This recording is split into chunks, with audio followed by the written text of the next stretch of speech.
300,000 tons of soybeans just landed in China, then got turned away at the dock. Not because they were rotten, not because they were mislabeled, but because China's AI customs system said they came from the United States, even though the paperwork said Argentina. Within hours, Beijing exposed a global fraud attempt that's now sparked a $200 million trade backlash, crushed Argentina's exports, and left U.S. farmers with nowhere to hide. But here's the twist. This wasn't the first time, and it's definitely not the last. April 2025. A bulk carrier docks in Tianjin hauling 300,000 tons of soybeans labeled from Argentina. Within 24 hours, China rejects the entire shipment, not due to pests or spoilage, but because their customs AI flagged the beans as likely American. This wasn't a guess. According to Chinese customs officials, internal traceability systems showed discrepancies between declared and expected protein profiles, and that set off alarms. Beijing then released a rare public accusation. The soybeans had likely originated in the United States and were re-exported through Argentina to bypass tariffs. But what exposed the origin swap, and why did it escalate so quickly? Because the soybean trade isn't just about agriculture anymore. It's a theater for economic espionage. With Trump's administration imposing a 145% tariff on Chinese goods by April 2025, Beijing retaliated with duties up to 15% on American crops, including wheat, beef, and soybeans. U.S. soybean exports plummeted, down from 36.1 million tons in 2016 to just 22.1 million in 2024, a 39% collapse. In that vacuum, desperate exporters turned to third country laundering. The alleged workaround? Route American soybeans to Argentina, repackage them with altered certificates of origin, then re-export them to China as Argentine commodities. This backdoor method aimed to mask U.S. identity under the cover of Argentina's legitimate soybean trade, which totaled over 4.1 million tons to China in 2024 alone. But the smokescreen was flawed, and Chinese inspectors weren't buying it. Customs officials didn't need months of lab work to spot the deception. They leveraged a national traceability system upgraded in 2024 using AI pattern recognition and high-precision protein analysis. Argentine soybeans rarely exceed 34% protein. The shipment in question clocked in at 35.1%, a chemical signature consistent with U.S. Midwest production, particularly from Illinois and Iowa, where agronomic conditions and genetics consistently produce higher protein yields. Further evidence? The sacks were manufactured in the United States, and GPS tracking suggested the cargo didn't originate in Argentina at all. According to Shanghai Customs' internal audit logs, over 98% of flagged shipments using this multi-point detection system have matched forensic origin investigations. So if the data told the story, how often has this story repeated? It wasn't. In late 2024, China intercepted a 200,000-ton shipment bearing Argentine paperwork that unraveled in under 48 hours. The signs were eerily similar. Identical protein content anomalies, reused U.S. freight bags, and route inconsistencies traced through maritime GPS logs. Both shipments relied on paper certifications that didn't align with logistical reality. These were not isolated errors. They were coordinated maneuvers banking on procedural gaps that no longer exist. And China's upgraded customs apparatus isn't reactive, it's predictive. AI flags abnormalities in real time by cross-referencing biochemical, transactional, and logistical databases. And this time, the backlash hit more than just the U.S. exporter.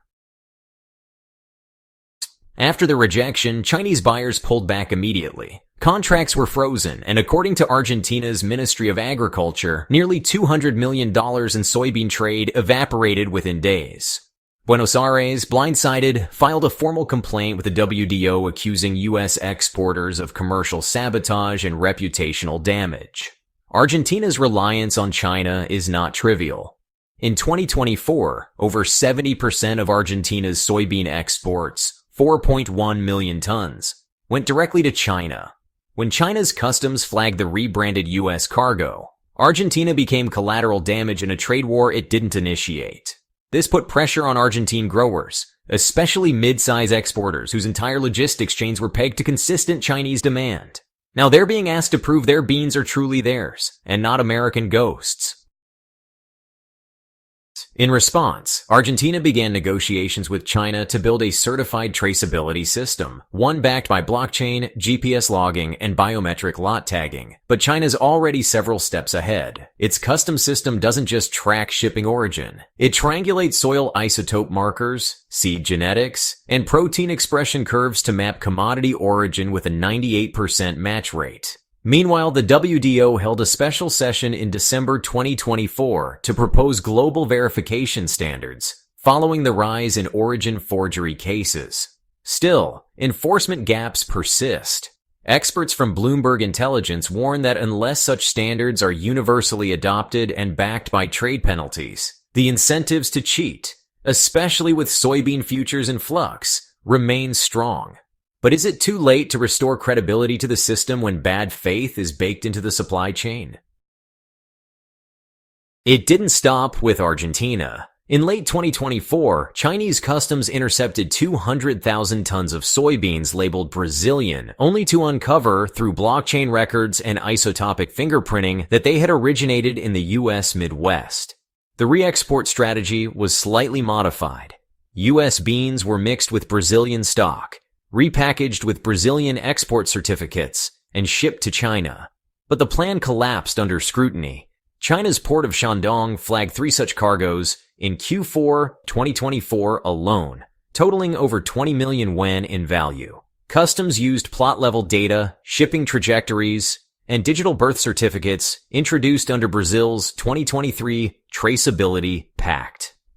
By February 2025, China issued a formal warning.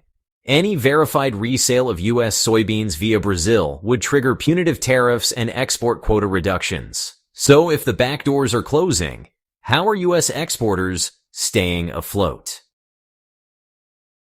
The numbers paint a stark picture.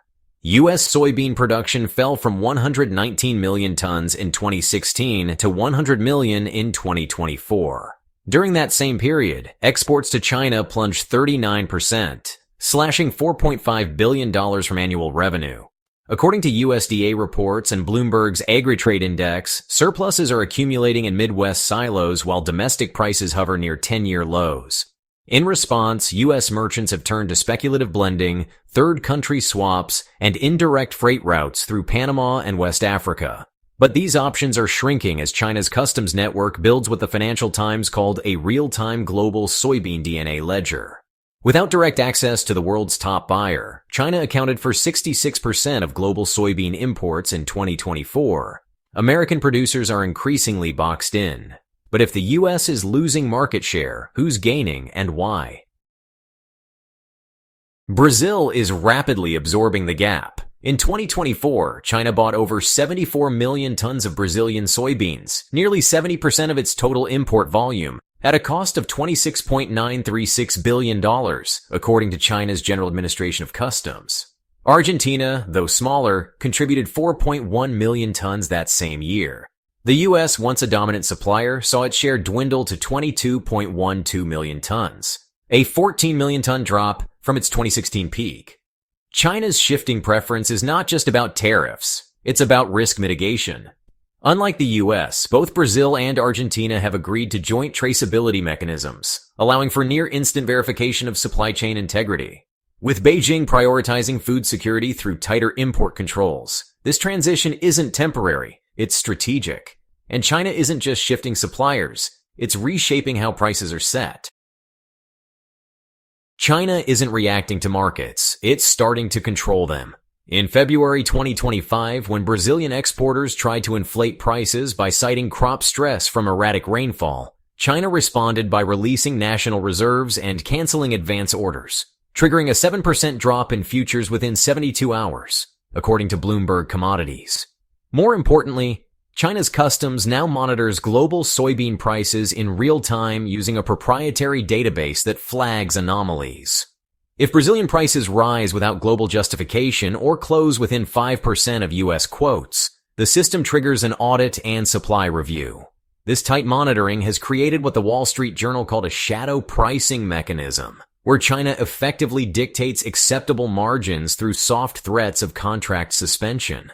But how does this affect the rest of the supply chain, including those far outside politics? Behind every tariff war, supply reroute, and rejected shipment lies a ripple of quiet damage. In the U.S., small and mid-sized soybean cooperatives, especially in Illinois, Iowa, and Minnesota, have seen international contracts dry up. The National Farmers Union reports that over 11% of these farms are now operating below break-even due to lost Chinese demand. In Argentina, producers report tighter credit conditions and strained shipping logistics as a result of reputational fallout from the re-export scandal. Chinese consumers aren't spared either. Food inflation rose 4.2% year-over-year in Q1 2025, with soy-based products like tofu and feedstock for pork producers climbing sharply.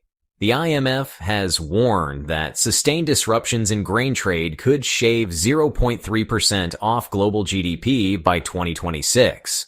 So what's the end game if the US keeps getting blocked? If the United States remains locked out of the world's largest soybean buyer, the consequences will be structural, not just cyclical. According to Rabobank's 2025 Agri-Finance Outlook, prolonged exclusion from China's market could force U.S. producers to scale down planting by up to 5 million acres by 2026.